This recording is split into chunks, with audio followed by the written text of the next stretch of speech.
Praise Lord, जय मसीह की। मैं स्टैनली मैकवान, मेरे YouTube channel Gujarati Bible study में आपका स्वागत है। मेरे चैनल को आज अभी इसी वक्त आप सब्सक्राइब कर लीजिए और परमेश्वर के ज्ञान में बढ़ते जाओ। प्रकाशित वाक्य जिसके अंदर सारी भविष्यवाणी लिखी है, प्रकाशित वाक्य जिसके 22 चैप्टर है, प्रकाशित वाक्य कि जिसमें कौन कौन सी विपत्ति आने वाली है, प्रकाशित वाक्य जिसमें बहुत गहरे भेद लिखे, प्रकाशित वाक्य जिसमें सारी इस संसार के अंत को लेकर भविष्यवाणी है, वो सब कुछ एक ही मैसेज में, सारे 22 के 22 चैप्टर एक ही मैसेज में आपको मिल जाएंगे। तो जल्दी से इस वीडियो को देखो, परमेश्वर आपको आशीष दे। आमीन।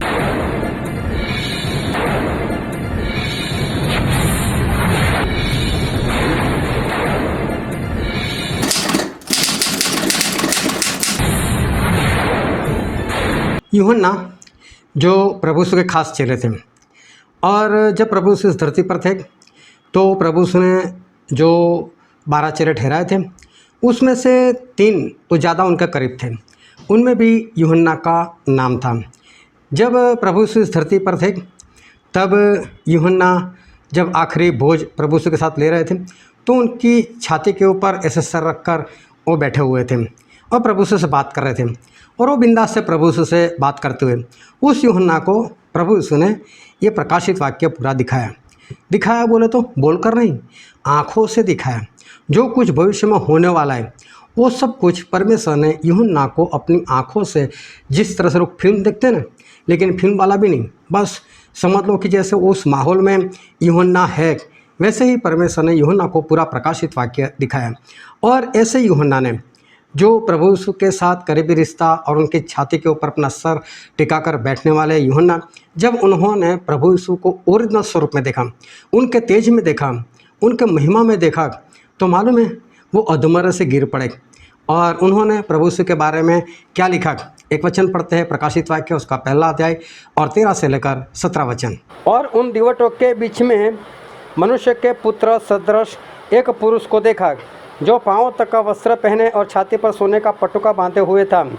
उसके सिर और बाल श्वेत ऊन वरन पाले के समान उज्ज्वल थे और उसकी आंखें आग की ज्वाला के समान थीं। उसके पांव उत्तम पीतल के समान थे, जो मानो भट्टी में तपाया गया हो, और उसका शब्द बहुत जल के शब्द के समान था। वह अपने दाहिने हाथ में 7 तारे लिए हुए था और उसके मुख से तेज 2धारी तलवार निकलती थी। उसका मुंह ऐसा प्रज्वलित था जैसा सूर्य कड़ी धूप के समय चमकता है। जब मैंने उसे देखा तो उसके पैरों पर मुर्दा सा गिर पड़ा।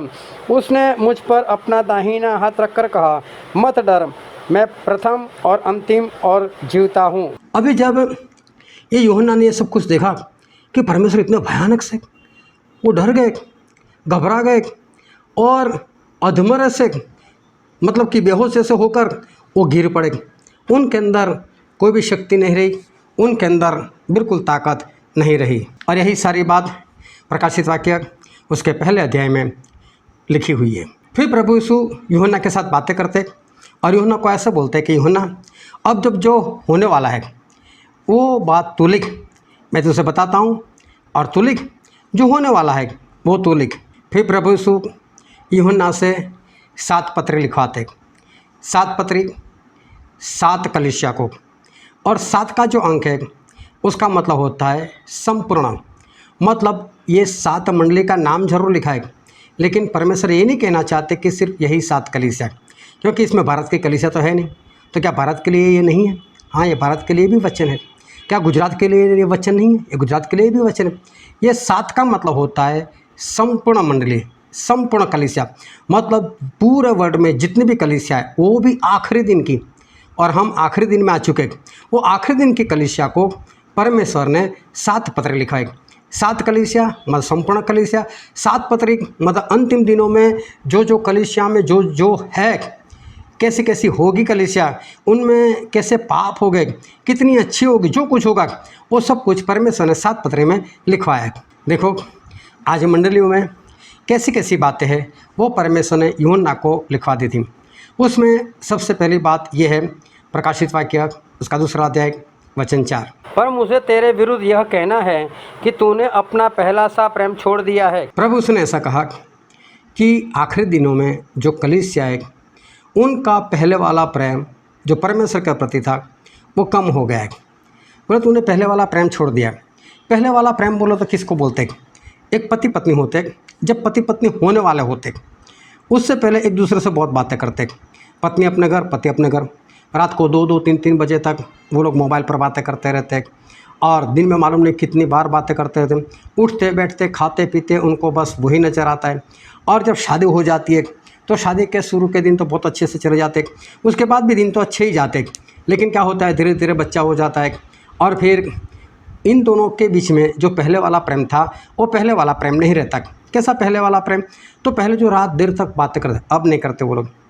फिर क्या करते हैं मालूम है कि अभी भी पत्नी पति के लिए खाना बना रही है, उसके कपड़े धो रहे, बर्तन मांज रहे, घर साफ कर रहे, पति भी उसके लिए कमाई कर रहा है, उसकी सारी ज़रूरतों को पूरा कर रहा है, उसके बिना रह नहीं सकता, पत्नी भी उसके बिना नहीं रह सकती, दोनों जुदा नहीं होने वाले। प्रेम आज भी है, लेकिन जो पहले 100% था वो कहीं ना कहीं कम हो गया। हो सकता है 90%, हो सकता है 80%। और परमेश्वर को वो नहीं पसंद कि पहले वाला प्रेम छोड़ क्यों दिया तूने। तो आखिरी दिनों की जो कलीसिया है उसमें पहली बात तो ये है कि उन्होंने पहला वाला प्रेम वो परमेश्वर से छोड़ दिया है। फिर प्रभु यीशु ने आखिरी कलीसिया को ये बात बताई कि मेरे कारण तुम सताए जाओगे, पकड़ा लिए जाओगे और तुम्हें जेल भेज दिया जाएगा। तो आखिरी दिनों में ऐसा होने वाला है। और देखो अभी दुनिया में हो भी रहा है कि कलीसिया बंद करवाई जा रही है, पास्टर लोगों को जेल में डाल दिया जा रहा है, विश्वासी लोगों को सताया जा रहा है, उनको भी मरवाया जा रहा है, जेल में डाल दिया जा रहा है। यही बात परमेश्वर ने लिखी है। फिर प्रभु यीशु ने एक बात और बताई कि कलीसिया में बिलाम के उपदेश को सुनने वाले और मानने वाले हैं। बिलाम जो था वो पुराने नियम में हो गया था और उस वक्त मोआब नाम का जो देश था उसका राजा था बालाक। बालाक ने ऐसा बोला कि इज़राइल लोगों को तू श्राप दे, तो बिलाम श्राप नहीं दे पाया इज़राइल लोगों को। तो उसने क्या किया कि इज़राइल लोगों को श्रापित करने के लिए बालाक को ऐसा बोला कि तू अपनी लड़की को खुला छोड़ दे, ताकि वो इज़राइल लोगों के साथ व्यभिचार करने के लिए जाए। और इज़राइल लोग व्यभिचार करेंगे तो पाप होगा, और पाप करेंगे तो ऐसे ही श्रापित हो जाएंगे। तो व्यभिचार करना और जो प्रसाद होता है, चढ़ाया हुआ होता है, उसको खाने को ये बिलाम ने ये बात सिखाई और लोगों ने मानी। आज भी कई लोग ऐसा बोलते, अरे कुछ भी है प्रार्थना कर कर खा लो, परमेश्वर को आशीषित करते। हाँ, अभी आपका शरीर पाप करता है, आपका आत्मा पाप नहीं करता, तो आपका आत्मा का न्याय होने वाला है, तो शरीर को जो करना है करने दो। यही बात आज लोग सिखा रहे। तो आज भी ये घटना हो रही है, आज भी ये बिलाम को मानने वाले लोग हैं। तो परमेश्वर बोलते हैं कि आखिरी दिनों में ऐसा होगा। फिर प्रकाशित वाक्य 2 उसके 20 में लिखा है, तेरे विरुद्ध यह कहना है कि तू उस स्त्री इजेबेल को रहने देता है जो अपने आप को भविष्यवक्तिन कहती है और मेरे दासों को व्यभिचार करने और मूर्तियों के आगे चढ़ाई गई वस्तुएं खाना सिखलाकर भरमाती है। कि आखिरी कलीसिया में इजेबेल होगी। इजेबेल पुराने नियम में हो गई और पुराने नियम में जो अहाब राजा था उसकी पत्नी थी। ये बाल को मानती थी, ये परमेश्वर को नहीं मानती थी। और इसमें सबसे बड़ी बात थी श्रृंगार करने की। ये बहुत श्रृंगार करती थी, मेकअप करती थी। और परमेश्वर ऐसा बता रहे कि आखिरी दिनों में ये श्रृंगार बढ़ेगा। और अभी देखो सोना चांदी, उसके गहने, तरह तरह के बाल बनाना और फिर कपड़े भी तरह तरह के पहनना, महंगे कपड़े पहनना, ये सब कुछ आज कलीसिया में हो रहा है। संडे को तो ऐसा लग रहा है कि जैसे लोग चर्च में नहीं जा रहे, कोई फैशन परेड शो हो ना, उसमें जा रहे, ऐसा लगता है। तो ये सब कुछ दुनिया में आज हो रहा है और प्रभु उसने ये बात बताई थी। फिर प्रकाशित वाक्य है उसका 3 अध्याय वचन 1 और 2। सरदीस की कलीसिया के दूत को यह लिख, जिसके पास परमेश्वर की 7 आत्माएं और 7 तारे हैं, वह यह कहता है कि मैं तेरे कामों को जानता हूँ, तो जीवित तो कहलाता है पर है मरा हुआ। यहाँ पर परमेश्वर बोलते हैं कि तू ऐसा दिखावा करता है कि तू जिंदा है लेकिन तू मुर्दा है। बोले इसका मतलब ये है, जिंदा होना किसको बोलते हैं? पवित्र आत्मा से भरे हुए होना, इसका मतलब जिंदा, और पवित्र आत्मा नहीं होना उसका मतलब मुर्दा। तो बोले अंतिम कलीसियाओं में ऐसा होगा कि लोग बिना पवित्र आत्मा वाले होंगे, लेकिन दिखावा तो ऐसे करेंगे, चर्च में जाना, प्रभु बोल लेना, बाइबल लेकर जाना, लेकिन सही में उनके अंदर पवित्र आत्मा नहीं है। वो पवित्र आत्मा के चिल्ला चलते भी नहीं, सारे महोत्सव करते। तो बोले अंतिम कलीसिया में ऐसा होगा कि लोगों के अंदर दिखावा होगा, वो लोग जागरूक नहीं होंगे। लेकिन परमेश्वर उनको कहते जागरूक रहो, नहीं तो मैं चोर की तरह आ जाऊँगा और मैं तुमको नरक में डाल दूंगा, इसलिए जागरूक रहना जरूरी है। फिर प्रकाशित वाक्य उसका 3 अध्याय वचन 10, के वचन को थामा है, इसलिए मैं भी तुझे परीक्षा के उस समय बचा रखूँगा जो पृथ्वी पर रहने वालों के परखने के लिए सारे संसार पर आने वाला है। और वहाँ पर जो कलीसिया बहुत अच्छे से चल रही, बहुत बढ़िया है, तो आज भी कई लोग हैं बहुत बढ़िया चलते, पाप नहीं करते, गुनाह नहीं करते, परमेश्वर का विरोध नहीं करते, परमेश्वर की सारी आज्ञा मानते हैं। ऐसे लोग आज भी दुनिया में हैं, अच्छे से चलते। लेकिन प्रभु यीशु ने उनको बोला कि इसी तरह से जो बात तुम्हें मिली है, जो शिक्षा तुम्हें मिले उसको पकड़े रखना। तो हमें भी शिक्षा को पकड़े रखना है, जो सही शिक्षा है उसमें। और परमेश्वर बोलते हैं कि जो अंतिम दिनों में क्लेश काल आने वाला है, बोले उस क्लेश काल से मैं तुम्हें बचाऊंगा। रहेंगे इसी दुनिया पर, लेकिन परमेश्वर उस क्लेश काल में हमको एक जगह पर संभाल कर रखेंगे और हमको संभाल कर बचा कर रखेंगे और हम बच जाएंगे। एक कलीसिया ऐसी भी होगी जो इस तरह से अच्छी तरह से चलती है। फिर परमेश्वर बोलते हैं, प्रकाशित वाक्य उसका 3 अध्याय 15 और 16 वचन, तेरे कामों को जानता हूँ कि तू न तो ठंडा है और न गर्म। भला होता कि तू ठंडा या गर्म होता, इसलिए कि तू गुनगुना है और न ठंडा है और न गर्म। मैं तुझे अपने मुँह में से उगलने पर हूँ। और वहाँ पर जो अंतिम कलीसिया, 7वीं कलीसिया है, उनको परमेश्वर बोल रहे कि ना तो तू ठंडा है, ना तो तू गर्म है, लेकिन तू तो गुनगुना है, इसलिए मैं तुझे मेरे मुंह से उगलने पर हूँ। ठंडा होना मतलब शैतान में होना, गर्म होना मतलब पूर्ण रीति से परमेश्वर में होना, लेकिन तू तो गुनगुना है मतलब बीच में है।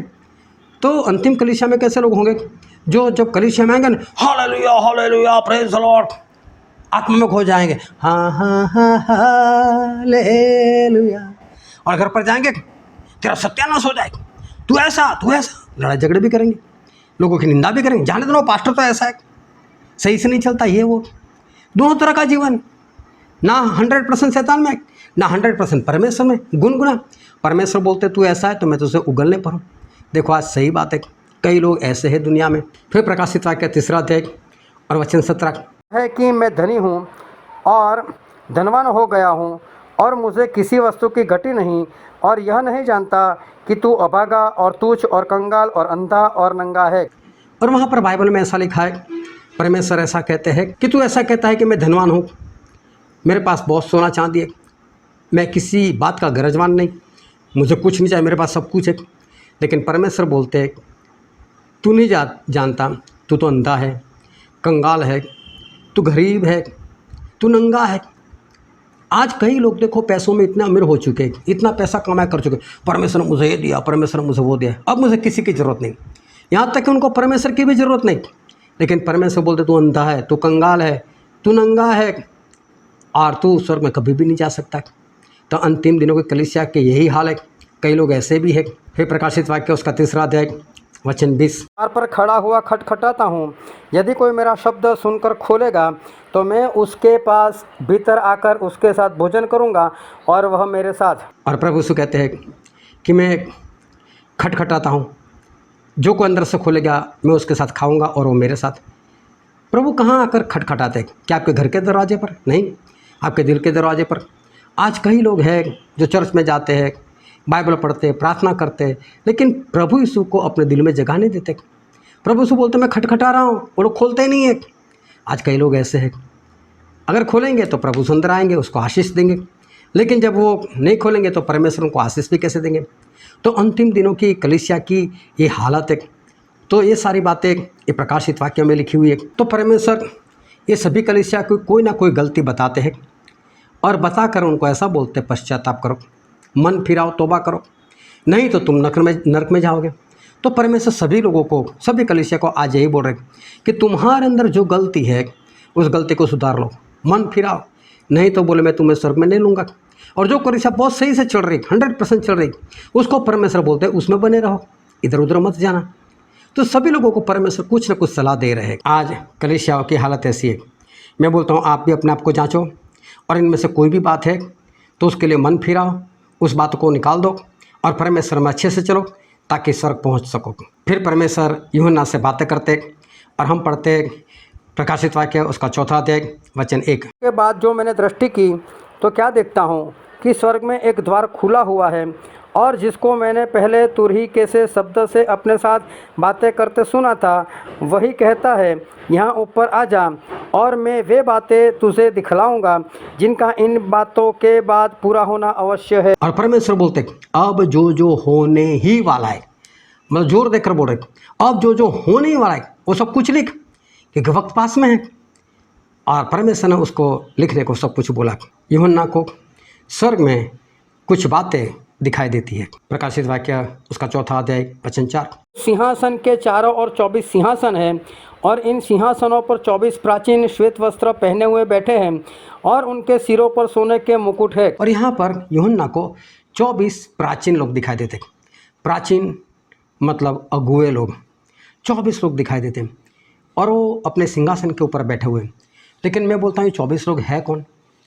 ये 24 लोग कौन हो सकते हैं जो स्वर्ग में पहुँच चुके? कौन है ये लोग? हमारे पास जो बाइबल है उस बाइबल में 2 हिस्से हैं, पुराना नियम और नया नियम। पुराना नियम परमेश्वर ने किन लोगों को दिया था? तो देखो, पुराना नियम परमेश्वर ने याकूब की संतान के साथ किया था। याकूब मतलब जिसका नाम इज़राइल रखा था, याकूब की संतान मतलब 12 गोत्र, उनके साथ परमेश्वर ने पहली वाचा वो बांधी थी। तो पहली वाचा परमेश्वर ने 12 गोत्र के साथ बनाई थी। फिर प्रभु इस धरती पर आए और इस धरती पर आने के बाद उन्होंने नया नियम, नई वाचा बनाई। और नई वाचा परमेश्वर प्रभु से किसके साथ बनाई? तो 12 चेलों के ऊपर बनाई। तो पुराना नियम मतलब पुरानी वाचा वो परमेश्वर ने इज़राइल के 12 गोत्र लोगों के साथ बनाई और नई वाचा वो परमेश्वर ने अपने 12 चेलों के साथ वो बनाई। ये पुराना नियम 12 गोत्र के बिना हो नहीं सकता और नया नियम 12 चेलों के बिना नहीं हो सकता। इसलिए ये जो 24 सिंहासन है उनके ऊपर जो 24 प्राचीन बैठे वो कोई और नहीं है, ये इज़राइल के 12 गोत्र के लोग हैं और प्रभु यीशु के 12 चेले हैं। फिर यूहन्ना को 4 प्राणी दिखाई देते हैं और हम बाइबल में पढ़ते हैं प्रकाशित वाक्य उसका अध्याय 4 वचन 6 और 7। सिंहासन के सामने मानो बिल्लोर के समान कांच का समुद्र है। सिंहासन के बीच में और सिंहासन के चारों ओर 4 प्राणी हैं जिनके आगे पीछे आंखें ही आंखें हैं। पहला प्राणी सिंह के समान है और दूसरा प्राणी बछड़े के समान है। तीसरा प्राणी का मुंह मनुष्य का सा है और चौथा प्राणी उड़ते हुए उकाब के से समान है। यहाँ पर 4 प्राणी दिखाई देते। उसमें पहला जो प्राणी है वो प्राणी दिखाई देता है सिंह के समान। फिर दूसरा प्राणी जो दिखाई देता है वो बछड़े के समान। तीसरा प्राणी दिखाई देता है वो मनुष्य के समान और चौथा प्राणी जो दिखाई देता है वो है उकाब की तरह। ये 4 प्राणी ये यूहन्ना को दिखाई देते। अब ये 4 प्राणी क्या है? ये 4 प्राणी कोई और नहीं, स्वर्ग में ऐसा कोई प्राणी नहीं है। लेकिन ये जो प्राणी दिखाई देता है वो प्रभु यीशु के 4 स्वरूप दिखाई देते। प्रभु यीशु के 4 स्वरूप, हाँ, सिर्फ समझने की जरूरत है। प्रभु यीशु का एक स्वरूप है राजा का। प्रभु यीशु बोलते थे मैं राजा हूँ, मैं इसीलिए पैदा हुआ। तो प्रभु यीशु राजा है। फिर बछड़ा मतलब मेहनत करने वाला एक बैल जिसको बोलते हैं वो है। तो प्रभु यीशु वो सेवक थे, तो सेवक को बैल के साथ उसकी तुलना किए। फिर तीसरा दिखाई देता है मनुष्य। तो प्रभु यीशु बोल रहे थे मैं मनुष्य पुत्र हूँ और प्रभु यीशु इंसान बनकर आए थे। और चौथी बात जो चौथा प्राणी दिखाई दिया उकाब की नहीं, तो उकाब मतलब परमेश्वर, उकाब को परमेश्वर के साथ उसकी तुलना किए यहेजकेल उसका 17 अध्याय में। तो ये जो 4 प्राणी दिखाई देते हैं वो कोई और नहीं है, वो प्रभु यीशु है और प्रभु यीशु के लोगों को दर्शाते हैं। किस तरह से? तो कई लोग ऐसे हैं जो प्रभु यीशु को राजा मानेंगे और यीशु तो राजा है। तो राजा जो होता है उसको जो मानता है वो उसकी क्या हुई? प्रजा। तो प्रजा क्या करती है? राजा का कहा हुआ सब मानती। तो जो प्रभु यीशु को राजा मानेंगे और अपने आप को प्रजा मानेंगे और राजा का कहा हुआ सब करेंगे वो सारे स्वर्ग में चले जाएंगे। तो एक टोली ऐसी होगी जो प्रभु यीशु को राजा मानकर स्वर्ग में पहुंच गई थी। ये 4 प्राणी में से एक की बात यही है। फिर दूसरा बछड़ा। तो कई लोग ऐसे होंगे जो प्रभु यीशु को सेवक समझेंगे, अरे सेवक है यीशु मसीह, तो सेवक का कहा हुआ करना चाहिए। तो जो प्रभु यीशु को सेवक मानेंगे और उनका कहा हुआ करेंगे वो भी टोली कहाँ चली जाएगी? स्वर्ग में। तीसरे कौन लोग हैं कि जो प्रभु यीशु को इंसान समझते थे, अरे भाई प्रभु यीशु इंसान है, अगर इंसान बनकर ये सब कुछ कर सकते तो हम क्यों नहीं कर सकते? तो वो लोग भी स्वर्ग में चले जाएंगे इंसान बनकर, वो भी ऐसे ही काम करेंगे। फिर चौथे वो लोग हैं जो प्रभु यीशु को परमेश्वर माने, अरे तो परमेश्वर है नहीं, उनका कहा हुआ हमें करना चाहिए। तो वो उस तरह से प्रभु यीशु का कहा हुआ करेंगे, अपने परमेश्वर का कहा हुआ करेंगे और वो सारे स्वर्ग में चले जाएंगे। तो इस तरह से 4 टोली जो है उसकी तुलना की है ये 4 प्राणी से। तो 4 प्राणी मतलब एक जो प्रभु यीशु को राजा समझने वाले लोग हैं, दूसरे जो प्रभु यीशु को सेवक समझने वाले लोग हैं, तीसरे वो जो प्रभु यीशु को मनुष्य पुत्र समझते थे और चौथा वो जो प्रभु यीशु को परमेश्वर समझते थे। अभी इसका कहने का मतलब ये नहीं कि कई लोगों ने सिर्फ प्रभु यीशु को सेवक ही माना।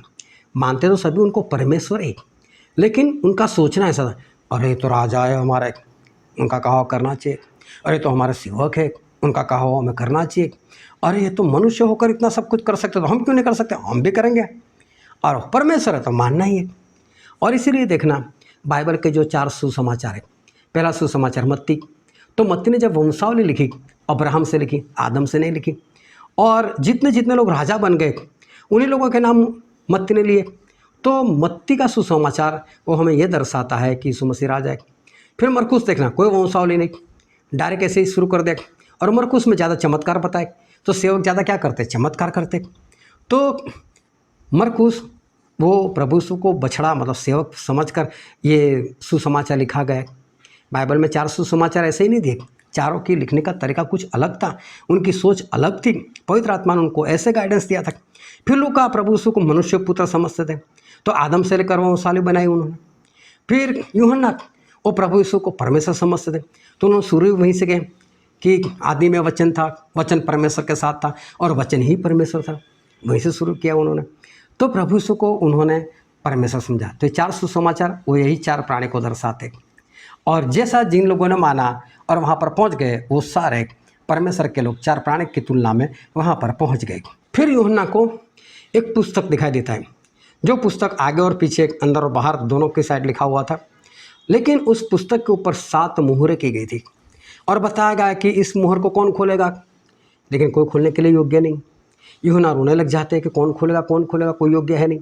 तभी किसी ने आकर यूहन्ना को बोला, यूहन्ना रो मत, बोले यहूदा के गोत्र का जो शेर है, बब्बर शेर मतलब प्रभु यीशु, बोले वो इस मुहर को खोलने के लिए योग्य ठहरे हुए हैं। फिर प्रभु यीशु इन मुहरों को, जो 7 मुहरे वाला पुस्तक था, वो बारी बारी से मुहर खोल रहे हैं। प्रकाशित वाक्य 5वां अध्याय 1 से 5। सिंहासन पर बैठा था, मैंने उसके दाहिने हाथ में एक पुस्तक देखी जो भीतर और बाहर लिखी हुई थी, और वह 7 मुहर लगाकर बंद की गई थी। फिर मैंने एक बलवंत स्वर्गदूत को देखा जो ऊंचे शब्द से यह प्रचार करता था कि इस पुस्तक के खोलने और उसकी मुहरें तोड़ने के योग्य कौन है, परंतु न स्वर्ग में, न पृथ्वी पर, न पृथ्वी के नीचे कोई इस पुस्तक को खोलने का, उस पर दृष्टि डालने के योग्य निकला। तब मैं फुट फुट कर रोने लगा, क्योंकि उस पुस्तक के खोलने या उस पर दृष्टि डालने के योग्य कोई न मिला। इस पर उन प्राचीनों में से एक ने मुझसे कहा, मत रोक, देख यहूदा के गोत्र का वह सिंह जो दाऊद का मूल है, उस पुस्तक को खोलने और उसकी 7 मुहरों को तोड़ने के लिए जयवंत हुआ है। अब प्रभु यीशु वो मुहरें खुलना शुरू करते। फिर प्रकाशित वाक्य 6 1 और 2 कि मेमने ने उन 7 मुहरों में से एक को खोला, और उन 4 प्राणियों में से एक का गर्जन का सा शब्द सुना, आ।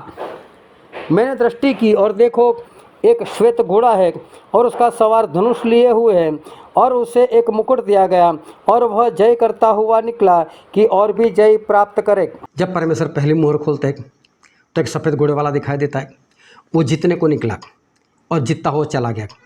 ये जीतना मतलब क्या होता है, तो अगर प्रकाशित वाक्य 2 और 3 अध्याय में जो कलीसिया को पत्र लिखी, हर पत्री के एंड में प्रभु यीशु ने ऐसा लिखवाया, जो जीतता है उसको मैं ये दूंगा वो दूंगा। तो जीतने का मतलब होता है कि परमेश्वर का कहा हुआ करना, लेकिन ये उन लोगों को जीतने के लिए निकला, ये परमेश्वर के लोगों को परमेश्वर में बढ़ने नहीं देगा। तो जब पहली मुहर खोली तो ऐसे लोग आए। फिर प्रकाशित वाक्य उसका अध्याय 6 3 और 4 वचन। दूसरी मोहर खोली तो मैंने दूसरे प्राणी को यह कहते हुए सुना, आ। फिर एक और घोड़ा निकला जो लाल रंग का था, उसके सवार को यह अधिकार दिया गया कि पृथ्वी पर से मेल उठा ले, ताकि लोग एक दूसरे का वध करें, और उसे एक बड़ी तलवार दी गई। जब दूसरी मोहर खोलते हैं तो एक घोड़ा दिखाई दिया, और उसके ऊपर जो बैठा है उसको इस धरती के ऊपर से मेल मतलब शांति ले लेने का अधिकार दिया गया। उसे शांति छीन ली, चारों ओर बैर विरोध लड़ाई झगड़े ये सब कुछ होने लगा, धरती पर से शांति चली गई। फिर प्रकाशित वाक्य उसका अध्याय 6 5 और 6 वचन। जब उसने तीसरी मोहर खोली तो मैंने तीसरे प्राणी को यह कहते सुना, आ। मैंने दृष्टि की और देखो एक काला घोड़ा है, और उसके सवार के हाथ में एक तराजू है। और मैंने उन चारों प्राणियों के बीच में से एक शब्द यह कहते सुना, दिनार का सेर भर गेहूँ और दिनार का 3 सेर जौ, पर तेल और दाखरस की हानि न करना। अब तीसरी मोहर खुलती है। जब तीसरी मोहर खुलती है तो फिर महंगाई बता रहे कि इस धरती के ऊपर बहुत महंगाई आ जाएगी। महंगाई ऐसी आ जाएगी कि चावल और गेहूं भी लोग को 500-500 ग्राम किलो किलो खरीदेंगे, जो पूरे साल के लिए इकट्ठा करते नहीं कर पाएंगे, इतनी महंगाई बढ़ जाएंगे। फिर चौथी मोहर खुलती है। प्रकाशित वाक्य 6, 7 और 8 वचन। जब उसने चौथी मोहर खोली तो मैंने चौथे प्राणी का शब्द यह कहते सुना, आ। मैंने दृष्टि की और देखो, एक पीला सा घोड़ा है और उसके सवार का नाम मृत्यु है और अधोलोक उसके पीछे पीछे है। और उन्हें पृथ्वी की 1/4 पर यह अधिकार दिया गया कि तलवार और अकाल और मरी और पृथ्वी के वन पशुओं के द्वारा लोगों को मार डाले। और जब चौथी मोहर खुलती है तो एक पीले कलर का घोड़ा आता है और उसके ऊपर जो सवार है उसके साथ मौत है, और वो मौत से और अकाल से और जो दुष्टात्मा है और बीमारियां हैं, ये 4 विपत्तियां लेकर आता है और उससे वो चौथे हिस्से को मार देता है। पूरी धरती के ऊपर चौथा हिस्सा मर जाता है।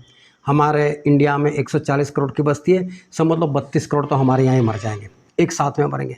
सोचो वो माहौल कैसा होगा, वो हालात कैसे होंगे। फिर प्रकाशित वाक्य 6, 9 से 11। मोहर खोली तो मैंने वेदी के नीचे उनके प्राणों को देखा, जो परमेश्वर के वचन के कारण और उस गवाही के कारण जो उन्होंने दी थी वध किए गए थे। उन्होंने बड़े शब्द से पुकार कर कहा, हे स्वामी, हे पवित्र और सत्य, तू कब तक न्याय न करेगा और पृथ्वी के रहने वालों से हमारे लहू का बदला कब तक न लेगा।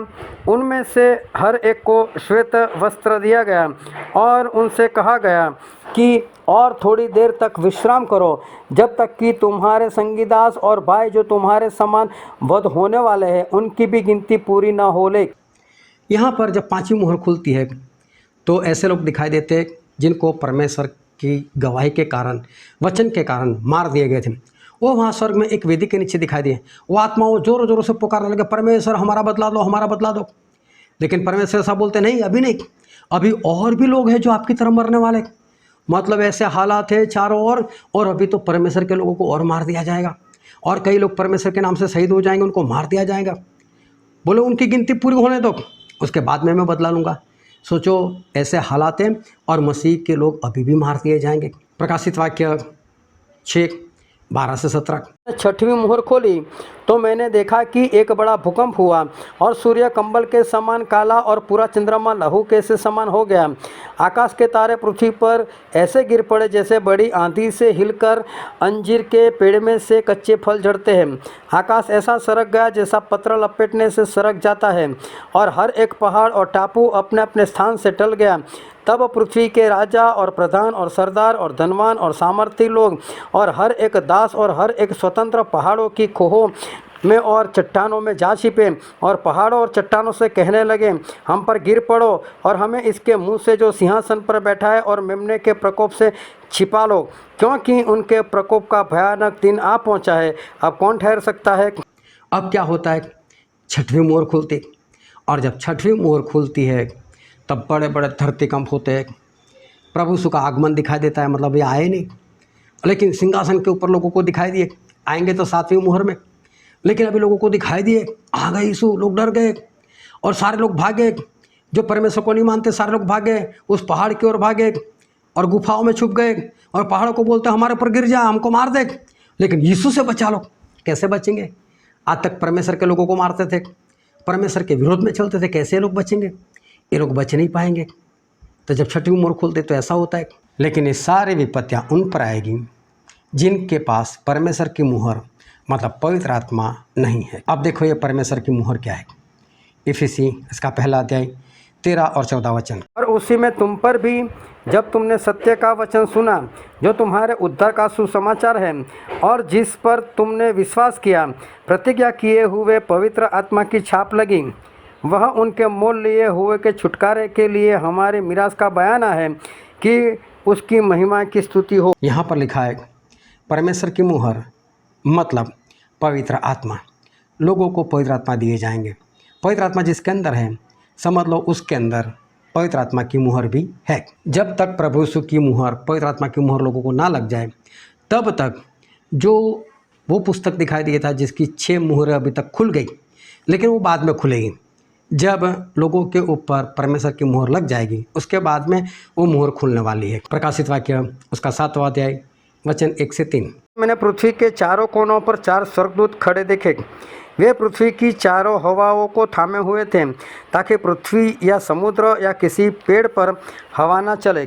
फिर मैंने एक और स्वर्गदूत को जीवते परमेश्वर की मुहर लिए हुए पूरब से ऊपर की ओर आते देखा। उसने उन चारों दूतों से, जिन्हें पृथ्वी और समुद्र की हानि करने का अधिकार दिया गया था, ऊंचे शब्द से पुकार कर कहा, जब तक हम अपने परमेश्वर के दासों के माथे पर मुहर न लगा दें, तब तक पृथ्वी और समुद्र और पेड़ों को हानि न पहुंचाना। तो यहाँ पर स्पष्ट लिखा है कि जब तक हम हमारे परमेश्वर के दासों के सर के ऊपर मुहर ना लगा दें, तब तक तुम्हें किसी को उपद्रव नहीं करना है। मतलब पहले पवित्र आत्मा का काम खत्म होगा, उसके बाद में शैतान का काम शुरू होगा, उसके बाद में एक के बाद वो विपत्तियाँ, वो मुहरें वो खुलेगी। लेकिन देखो मुहरें कितने लोगों पर लगी, कैसे कैसे लोगों के ऊपर लगी। अप्रकाशित वाक्य उसका 7वां अध्याय वचन 4। मैंने उनकी गिनती सुनी, अर्थात इज़राइल की संतानों के सब गोत्रों में से 1,44,000 पर मुहर की गई। तो सबसे पहले 1,44,000 लोगों के ऊपर मुहरें लगी। 1,44,000 वो 12 गोत्रों में से लोग थे, सभी में से 12-12 हज़ार। उन लोगों को ये मुहरें सबसे पहले लगी। ये सब कुछ कोड में लिखा है।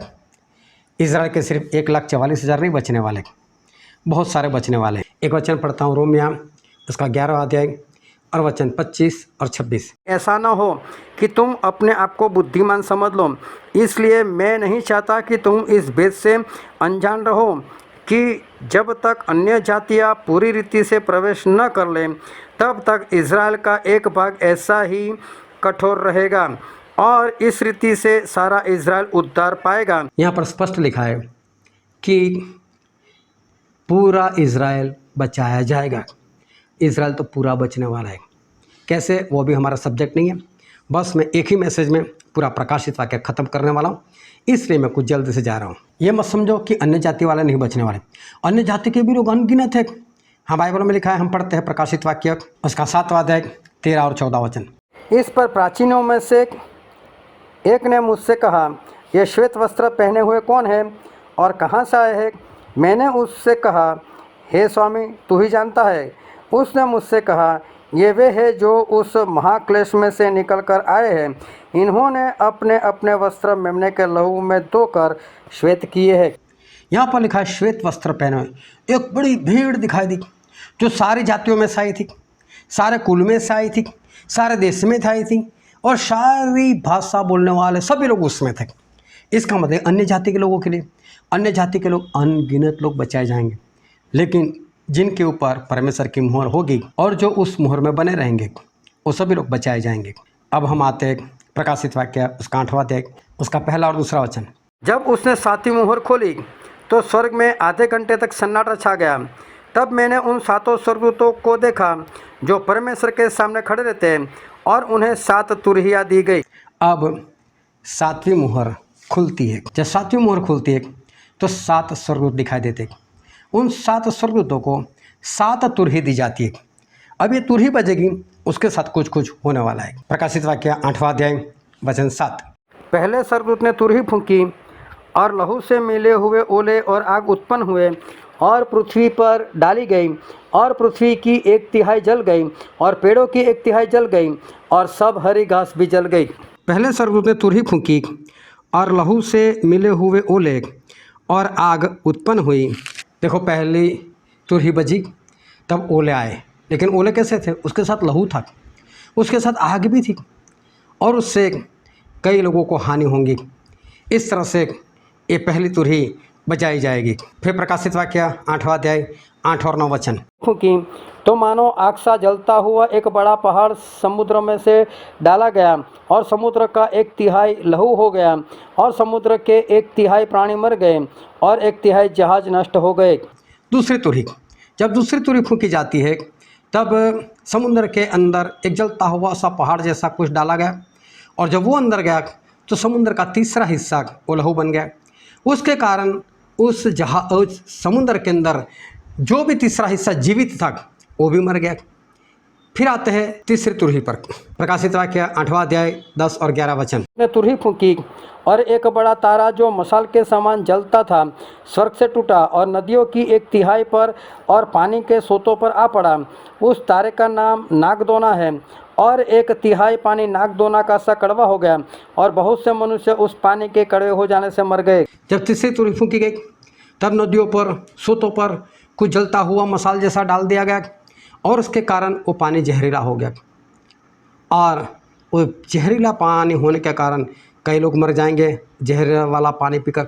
फिर प्रकाशित वाक्य 8वां अध्याय वचन 12। स्वर्ग में तुरही फूंकी और सूर्य की 1/3 और चांद की 1/3 और तारों की 1/3 पर आपत्ति आई, यहाँ तक कि उनका 1/3 अंग अंधेरा हो गया और दिन को 1/3 में उजाला न रहा, वैसे ही रात में भी। चौथी तुरही फूंकी जाती है और जब चौथी तुरही फूंकी जाती है तब सूरज, तारे और चांद का तीसरा हिस्सा उसके ऊपर कुछ प्रहार सा किया गया और उनका तीसरा हिस्सा वो अंधेरा हो गया और धरती पर भी तीसरा हिस्सा अंधेरा सा हो गया।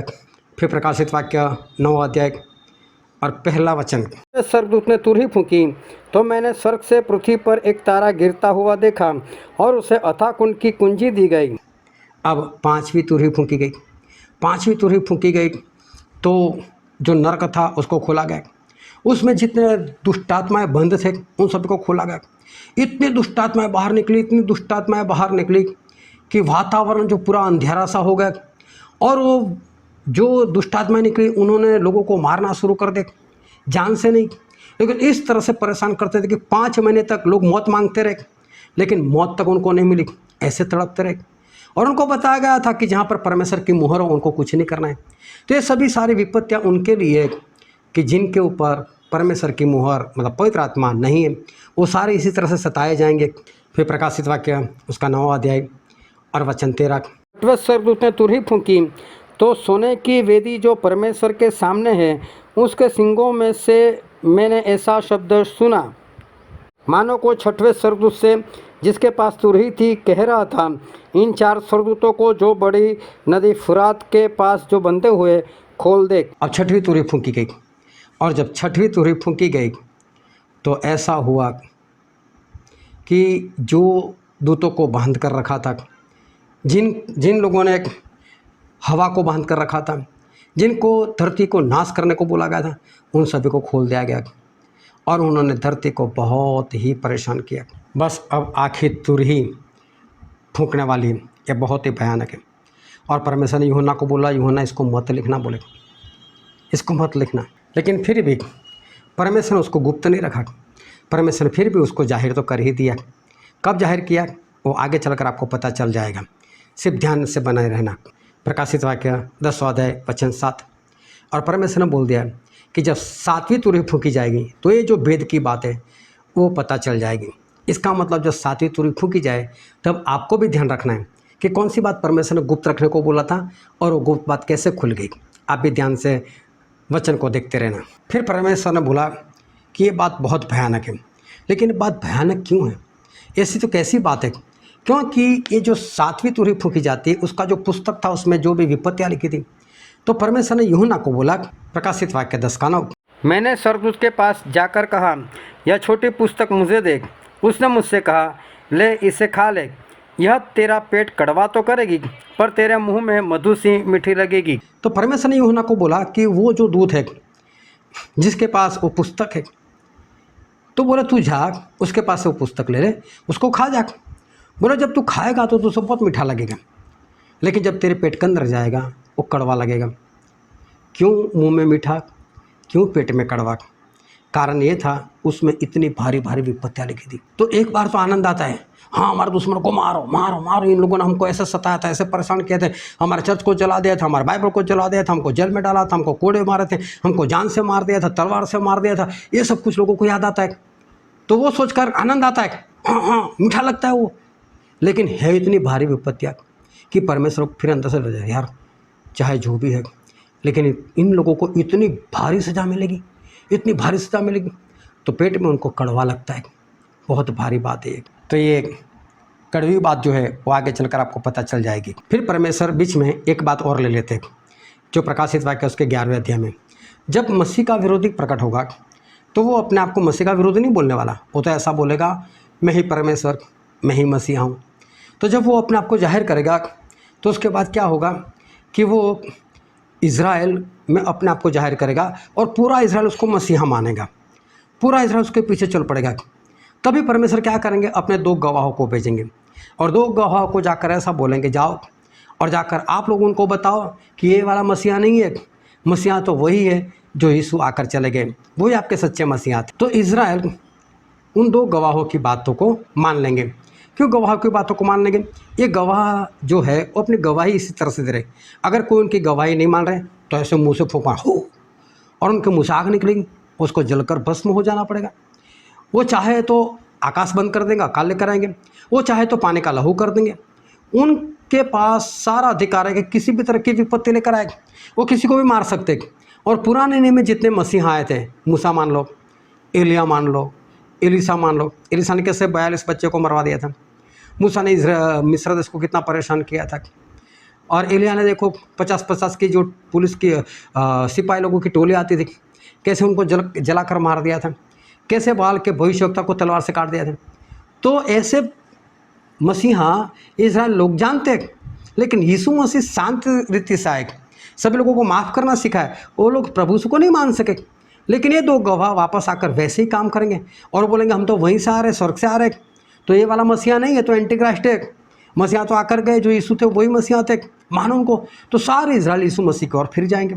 और अब मालाकी उसके 4 अध्याय में लिखा भी है कि दोनों आएंगे, उसमें एलिया की बात की, एलिया आएंगे और पिता का मन पुत्र की ओर, पुत्र का मन पिता की ओर करेंगे। पिता मतलब परमेश्वर, पुत्र मतलब इज़राइल, दोनों को मिला लेंगे। तो ये काम होने वाला है। जब ऐसा काम हो जाएगा तो वो मसीह का विरोधी वो क्रोधायमान हो जाएंगे। लेकिन मैं बोलता हूँ कि 2 गवाह है कौन? ये 2 गवाह ये है, एक है हनोक और दूसरे है एलिया। हो सकता है आपको झटका लगे, क्योंकि आप लोगों ने हनोक की जगह पर मूसा का नाम सुना। कई लोग ऐसा बोलते कि मूसा होंगे, वो इसलिए बोलते कि पानी का लहू मूसा ने किया था और अकाल वो एलिया ने किया था, इसलिए लोग ऐसा बोलते ये दोनों आएंगे। लेकिन क्या पानी का लहू परमेश्वर किसी और से नहीं करवा सकते? करवा सकते हैं, लेकिन हनोक और एलिया ही आएंगे। उसका कारण क्या? तो उसका कारण है भजन संहिता उसका 89 और 48 वचन, पुरुष सदा अमर रहेगा, क्या कोई अपने प्राण को अधोलोक से बचा सकता है? यहाँ पर लिखा है कि ऐसा कौन है जो जिएगा और मौत को नहीं देखेगा? सभी लोग मौत देखेंगे। जितने लोग जिंदा है उन सभी को मरना तो पड़ेगा ही, जो भी पैदा हुआ है उनको मरना ही पड़ेगा। रोमिया 5:12। यहाँ पर भी लिखा है कि सभी ने पाप किया और सभी को मौत आई। तो हनोक को क्यों नहीं आई? एलिया को क्यों नहीं? जब सभी ने पाप किया तो हनोक ने भी किया, एलिया ने भी किया। अरे आपने चाहे इस धरती पर आकर कुछ भी पाप ना किया हो, लेकिन आपने जन्म लिया ना तो पापी। इंसान माँ के पेट से ही पापी अवस्था में, तो इसका मतलब हनोक और एलिया भी पापी हैं, लेकिन दोनों जिंदा ऊपर उठाए गए, अभी तक मरे नहीं। तो ये वचन परमेश्वर का कि सभी में मौत आ गई, कौन अपने आप को मौत को बचा सकता है? ये भजन संहिता और रोमिया का जो वचन है ना, वो इन दोनों के लिए आज भी गलत है। लेकिन परमेश्वर का कोई भी वचन गलत नहीं हो सकता, इसलिए यही दोनों आएंगे और मरने के लिए ही आएंगे। और जो मसीह का विरोधी है वो जब अपने आप को प्रकट करेगा, वो शांति की वाचा बांधेगा, लोगों को बोलेगा शांति शांति रखो, लड़ाई झगड़ा बंद करो, बीमारियां दूर करो, और सभी को शांति में बनाए रखेगा। तभी ये दोनों गवाह भी काम करेंगे और आखिर में ये क्रोधायमान हो जाएगा और क्रोधायमान होकर इन दोनों गवाहों को मार देगा। जब इजराइल के लोग इस झूठे मसीहा को छोड़कर जब प्रभु की ओर मुड़ने लगे तो क्रोधायमान होता है और सबको मार देता है। और प्रकाशित वाक्य उसका 11वां अध्याय और वचन 7। जब वे अपनी गवाही दे चुकेंगे तो वह पशु जो अथाह कुंड में से निकलेगा उनसे लड़कर उन्हें जीतेगा और उन्हें मार डालेगा। इसने दोनों गवाहों को मार दिया, यहाँ तक कि वो मुर्दे को दफन भी नहीं करने देता। 3.5 दिन तक इनके मुर्दे ज़मीन पर पड़े रहते, लेकिन उसके बाद परमेश्वर उनको जिंदा करते हैं और उनको ऊपर बुला लेते हैं। अब 7वीं और आखिरी तुर ही फूंकी जाती है, लेकिन परमेश्वर बीच में एक बात और ले लेते हैं। प्रकाशित वाक्य उसका 12वां अध्याय और वचन 1 और 2 वचन।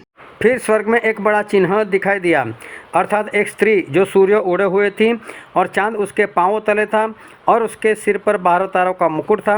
वह गर्भवती हुई और चिल्लाती थी, क्योंकि प्रसव की पीड़ा में थी। यहाँ जो स्त्री दिखाई देती है वो स्त्री कोई और नहीं, वो इज़राइल प्रजा के बारे में बात की है, क्योंकि उसके सर के ऊपर 12 तारों का मुकुट, ये 12 तारा मतलब 12 गोत्रक जो सूर्य को ओढ़े हुए थी। तो भजन संहिता 84 और उसका 11 वचन 84 का 11 उसमें स्पष्ट लिखा है कि यहोवा वो सूर्य है। तो सूरज को ओढ़े हुए मतलब जो सूरज से कवर मतलब परमेश्वर की छत्र छाया में ये प्रजा है, और जिसके पैरों तले चाँद मतलब उसकी कोमलता आशीष परमेश्वर की, वो सब कुछ जिसके पास है वो स्त्री, मतलब वो स्त्री कोई और नहीं, वो इज़राइल के बारे में लिखा हुआ है। फिर प्रकाशित वाक्य उसका 12 अध्याय 3 और 4 वचन। एक और चिन्ह स्वर्ग में दिखाई दिया, और देखो एक बड़ा लाल अजगर था जिसके 7 सिर और 10 सींग थे, और उसके सिरों पर 7 राजमुकुट थे। उसकी पूँछ ने आकाश के तारों की 1/3 को खींचकर पृथ्वी पर डाल दिया।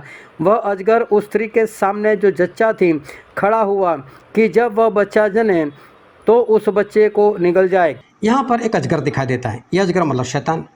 उसकी पूँछ ने सितारों का 1/3 हिस्सा मतलब सितारे मतलब कि स्वर्गदूत, उनसे उसने पाप करवाया और पाप करवा कर उनको नीचे लेकर आया, उनको दुष्टात्मा बना दिया उसने, वो सारे व्यभिचारी हो गए। तो ये सारी बात जो बाइबल में लिखी हुई ये शैतान था। फिर जो गर्भवती थी वो बच्चा जनती है, और उसका 5 और 6 वचन। वह बेटा जनी जो लोहे का दंड लिए हुए सब जातियों पर राज्य करने पर था, और वह बच्चा एकाएक परमेश्वर के पास और उसके सिंहासन के पास उठाकर पहुंचा दिया गया। और वह स्त्री उस जंगल को भाग गई जहां परमेश्वर की ओर से उसके लिए एक जगह तैयार की गई थी कि वहां वह 1260 दिन तक पाली जाए। ये पुत्र मतलब प्रभु यीशु, ये प्रभु यीशु पैदा हुए, और प्रभु यीशु आते भी हैं और चले भी जाते हैं वापस परमेश्वर के पास, वो बात दिखाई दे रही। फिर स्त्री मतलब इज़राइल, उसका बिखर जाना बताया है कि वो बिखर जाती है। सन 135 में पूरी इज़राइल प्रजा अपना देश छोड़कर पूरे वर्ल्ड में बिखर चुकी थी। उसके बाद 7, 8 और 9 वचन में लड़ाई हुई। मिकाएल और उसके स्वर्गदूत अजगर से लड़ने को निकले, और अजगर और उसके दूत उससे लड़े, परंतु प्रबल न हुए, और स्वर्ग में उनके लिए फिर जगह न रही।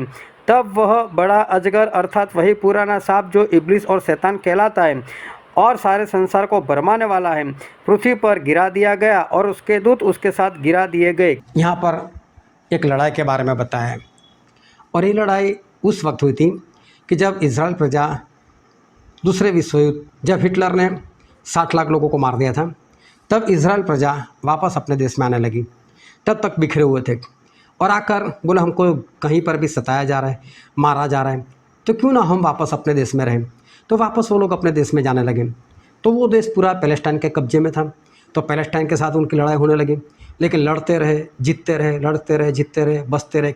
इस तरह से धीरे धीरे इनकी कम्युनिटी बढ़ती गई, और आखिर में यूएनओ बीच में आया, और उन्होंने ऐसा बोला कि चलो हम पूरे वर्ल्ड के जितने भी देश हैं सभी को बुलाते और चुनाव करते हैं कि इज़राइल देश बनाया जाए या ना बनाया जाए। तो 50 देशों ने हिस्सा लिया, उसमें 37 देशों ने ऐसा बोला कि हाँ इसको देश बना कर दे दो, और 13 लोगों ने ऐसा बोला इज़राइल देश नहीं बनना चाहिए। लेकिन 37 देश उन्होंने हामी भरी थी, इसलिए ये लड़ाई जीत गई। तो ये लड़ाई कोई तलवार से नहीं हुई थी। अगर मिखाइल मतलब प्रभु यीशु अगर शैतान से लड़ने के लिए निकले ना, सिर्फ इतनी फूंक मारे फूक तो भी वो मर जाए। तो कोई लड़ाई ऐसे नहीं हुई थी। परमेश्वर इंसान में रहकर लड़ते और शैतान भी इंसान में रहकर लड़ता है। जब भी आप कहीं पर कोई गलत काम करने के लिए जाते हो तो देखो एक आवाज़ आती है, बेटे मत कर, तो एक आवाज़ आती है, कर ले, उसमें कौन सी बड़ी बात है। तो यही लड़ाई है, एक परमेश्वर की आवाज़ आती है, शैतान की आवाज़ आती। तो 50 देशों के अंदर दोनों की आवाज़ आई, लेकिन 37 देशों ने परमेश्वर की आवाज़ को मान लिया और 13 देशों ने शैतान की बातों को मान लिया, लेकिन शैतान हार गया। तब शैतान को नीचे फेंका गया। आप ऐसा समझते हो ना कि आदम से पहले फेंका गया, तो आदम से पहले नहीं फेंका गया। मैं अभी साबित भी कर बताता हूँ आपको। प्रकाशित वाक्य 12वां अध्याय 10 से 12। फिर मैंने स्वर्ग से यह बड़ा शब्द आते हुए सुना, अब हमारे परमेश्वर का उद्धार और सामर्थ और राज्य और उसके मसीह का अधिकार प्रकट हुआ है, क्योंकि हमारे भाइयों पर दोष लगाने वाला जो रात दिन हमारे परमेश्वर के सामने उन पर दोष लगाया करता था गिरा दिया गया है। वे मेमने के लहू के कारण और अपनी गवाहों के वचन के कारण उस पर जयवंत हुए, और उन्होंने अपने प्राणों को प्रिय न जाना, यहाँ तक कि मृत्यु भी सह ली। इस कारण हे स्वर्गों और उनमें रहने वालों मगन हो, हे पृथ्वी और समुद्र तुम पर हाय, क्योंकि शैतान बड़े क्रोध के साथ तुम्हारे पास उतर आया है, क्योंकि जानता है कि उसका थोड़ा ही समय बाकी है। यहाँ पर स्वर्गदूत बोलते हैं कि धरती को अफसोस, समुद्र को अफसोस, शैतान तुम्हारे पास आ चुका है। और 12वें वचन स्पष्ट लिखा है, उसको पता है कि उसके पास वक्त कम है। जब शैतान को फेंका गया तब उसको पता चला कि मेरे पास वक्त कम है। फिर उसका 13-14 वचन, अजगर ने देखा कि पृथ्वी पर गिरा दिया गया हूँ, तो उस स्त्री की जो बेटा जनी थी सताया, पर उस स्त्री को बड़े उकाब के 2 पंख दिए गए कि सांप के सामने से उड़कर जंगल में उस जगह पहुंच जाए जहां वह एक समय और समयों और आधे समय तक पाली जाए। शैतान ने स्त्री को परेशान करना चाहा। ये परेशान करना चाहा मतलब सीरिया, जॉर्डन, पैलेस्टाइन सभी लोग उसको परेशान करते थे, बार बार युद्ध करने को आ जाते थे, लेकिन इज़राइल जीतता गया और वो बचता रहा। फिर उसका 15 और 16 वचन, और सांप ने उस स्त्री के पीछे अपने मुंह से नदी के समान पानी बहाया कि उसे इस नदी से बहा दे, परंतु पृथ्वी ने उस स्त्री की सहायता की और अपना मुंह खोलकर उस नदी को जो अजगर ने अपने मुंह से बहाई थी पी लिया। फिर बोले शैतान ने क्या किया, बड़े बड़ी नदी और उसका बहुत ज़्यादा पानी जैसे उसके ऊपर छोड़ दिया, स्त्री के ऊपर चाल, ताकि वो बह निकले। इसका मतलब ये होता है, सारा कोड वर्ड में लिखा है, इसका मतलब ये होता है कि शैतान ने क्या किया मालूम है, शैतान ने बहुत सारे देशों को इज़राइल के ऊपर चढ़ाई कर लेकर आया। एक पानी की तरफ बहुत लोग आ गए, लेकिन बोले पृथ्वी ने उसको सहायता की और पृथ्वी वो पानी पी गई। तो इज़राइल के विरोध में ये इजिप्ट, सऊदी अरब, जॉर्डन, ईरान, इराक ऐसे बहुत सारे देशों ने हमला करना चाहा। उनके पास बहुत सारे युद्ध के जहाज़ थे, बहुत सारी टैंक थी, बहुत सारे गन थी, बहुत सारे सिपाही लोग थे। उससे आधा तो क्या, बहुत कम इज़राइल के पास था। और इस बात को 6 डेज़ वॉर वो माना जाता है। और डिटेल में जानना चाहते हो तो ये वाला वीडियो देखना, 6 डेज़ वॉर। और उसमें मैंने सारा डिटेल में बताया किसके पास कितनी सेना थी। लेकिन अमेरिका वालों ने इनको सहायता की थी, वो पृथ्वी मतलब अमेरिका, और उसने ऐसी सहायता की कि पूरा इज़राइल बचाया गया। और इज़राइल ने उन लोगों को ऐसा ख़त्म कर दिया, आज तक वो लोग इज़राइल के विरोध में आ नहीं सकते, ऐसा हो गया। जब शैतान से कुछ नहीं हुआ तो बाइबल में लिखा उसका 17 वचन, तब वह अजगर स्त्री पर क्रोधित हुआ और उसकी शेष संतान से जो परमेश्वर की आज्ञाओं को मानते और यीशु की गवाही देने पर स्थिर है लड़ने को गया, और वह समुद्र के बालू पर जा खड़ा हुआ। वो स्त्री के और संतान को, मतलब जो प्रभु यीशु को मानते हैं, उनके वचन की पालना करते और उनकी गवाही देने पर स्थिर है, उनको मारने के लिए वो निकल पड़ा। तो परमेश्वर ने 7वीं तुरही फूंकने से पहले परमेश्वर ने ये सारी बातें बीच में बता दी कि शैतान को कब फेंका गया और इज़राइल कैसे आज़ाद हुआ, वो सारी बात बीच में बता दी। अब परमेश्वर उस एंटी क्राइस्ट की पहचान दे रहे। एंटी क्राइस्ट है कौन? मैं सच बोलता हूँ, एंटी क्राइस्ट को जानना बहुत ज़रूरी है। कई लोग सिखाते हैं ना कि हम एंटी क्राइस्ट के वक्त नहीं है, लेकिन एंटी क्राइस्ट के वक्त जो सच्चे मसीह है वो है। उनको कोई उठाया नहीं गया, उनका कोई रैप्चर नहीं हुआ। रैप्चर जो होने वाला है वो क्लेश काल के बाद ही होने वाला है। प्रकाशित वाक्य उसका 13 अध्याय वचन 1 और 2। एक पशु को समुद्र में से निकलते हुए देखा, जिसके 10 सिंग और 7 सिर थे। उसके सिंगों पर 10 राजमुकुट और उसके सिरों पर परमेश्वर की निंदा के नाम लिखे हुए थे। जो पशु मैंने देखा वह चित्ते के समान था और उसके पांव भालू के से और मुंह सिंह का सा था। और उस अजगर ने अपनी सामर्थ्य और अपना सिंहासन और बड़ा अधिकार उसे दे दिया। यहाँ पर मसीह का विरोधी उसको नाम दिया गया पशु का, क्यों? वो जैसे एक पशु है। और कैसा पशु है? बोले चित्ते के समान। मत चित्ता बहुत तेज होता है, तो एंटीक्राइस्ट भी बहुत तेज है। फिर उसके पैर वो भालू के से, तो भालू जो है ना वो घूमता रहता है, रखड़ता रहता है, ये भी ऐसा ही है। और तीसरा उसका मुंह, वो तो सिंह के समान, तो सिंह ऐसा है गरजने वाला, निगल जाने वाला, ये भी ऐसा है, लोगों को निकल जाता है। तो मसीह का विरोधी ऐसा है। फिर प्रकाशित वाक्य 13 का 3, उसके सिरों में से एक पर ऐसा भारी घाव लगा देखा, मानो वह मरने पर था। फिर उसका प्राण घातक घाव अच्छा हो गया और सारी पृथ्वी के लोग उस पशु के पीछे पीछे अचंभा करते हुए चले। ये जो मसीह का विरोधी है उसको मारा गया था और पूरी दुनिया में ऐसी बात फैल गई थी कि मसीह का विरोधी मर चुका है। लेकिन सही में वो मरा नहीं था, लेकिन किसी को पता नहीं चला। वो वापस ज़िंदा होकर आएगा, मतलब मरकर नहीं, लोगों के सामने आ जाएगा और लोग उसको देखकर अचंभा कर, ये जिंदा है, क्योंकि वो लोग तो उसको मरा हुआ समझते थे। फिर प्रकाशित वाक्य 13 का 4। लोगों ने अजगर की पूजा की क्योंकि उसने पशु को अपना अधिकार दे दिया था और यह कहकर पशु की पूजा की, इस पशु के समान कौन है, कौन इससे लड़ सकता है।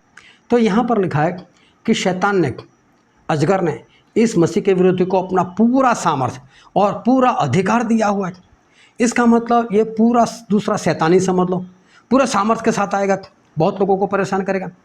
फिर प्रकाशित वाक्य 13 उसका 7 उसे यह भी अधिकार दिया गया कि पवित्र लोगों से लड़े और उन पर जय पाए, और उसे हर एक कुल और लोग और भाषा और जाति पर अधिकार दिया गया। पवित्र लोगों को मार देगा, इतना अधिकार इसको दिया गया है। फिर प्रकाशित वाक्य 13 उसका 11 से 13।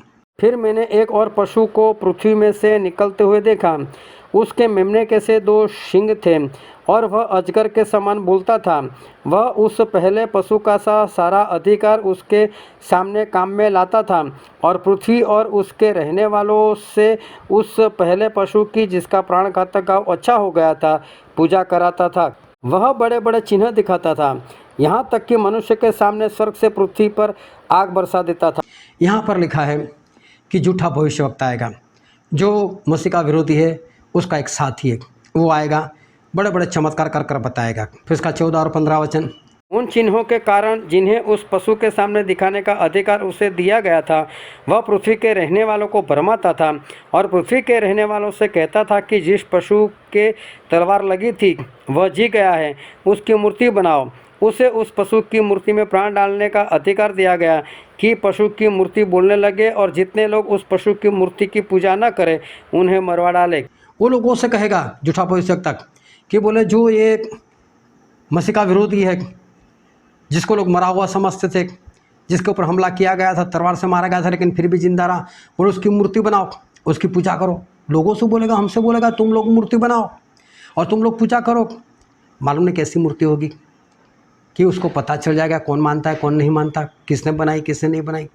लेकिन टेक्नोलॉजी के हिसाब से ये सब कुछ होगा।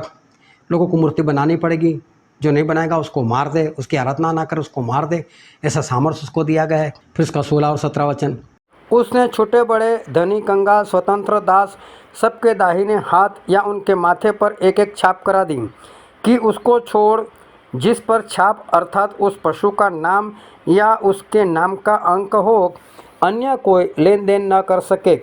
फिर मसीह का विरोधी एक मुहर निकालेगा, 666 की मुहर, वो हमको यहाँ पर लेनी है या तो इस हाथ में लेनी है, और जो कोई वो मुहर ना ले वो लेन देन नहीं कर सकता, वो लेन देन नहीं कर पाएगा। अगर आपने 666 की मुहर नहीं ली तो आप जॉब नहीं कर सकते, आप कारोबार नहीं कर सकते, कुछ भी नहीं कर सकते। फिर उसका 18 ज्ञान इसी में है, जिससे बुद्धि हो वह इस पशु का अंक जोड़ ले, क्योंकि वह मनुष्य का अंक है और उसका अंक 666 है। बोले 666 की जो मुहर है उसमें एक भेद की बात है, जो ज्ञानी है वो समझे उसको। ये एक इंसान, मतलब ये जो पशु है उसके नाम की गिनती है। तो ये मत समझो कि 666 स्पष्ट लिखा हुआ आएगा, वो कोड वर्ड में आएगा, मालूम ये निशान कैसा होगा, लेकिन आपको समझ में ना आए ऐसा निशान होगा। आपको ज्ञान रखना बहुत ज़रूरी है। तो मसीह का विरोधी एक ऐसा है जिसको मारने का प्रयत्न किया गया था, बाहर बात भी फैल गई थी, वो तो मर गया, लेकिन मर नहीं गया था, लेकिन जब उसको लोग देखें तो अचंबा करेंगे।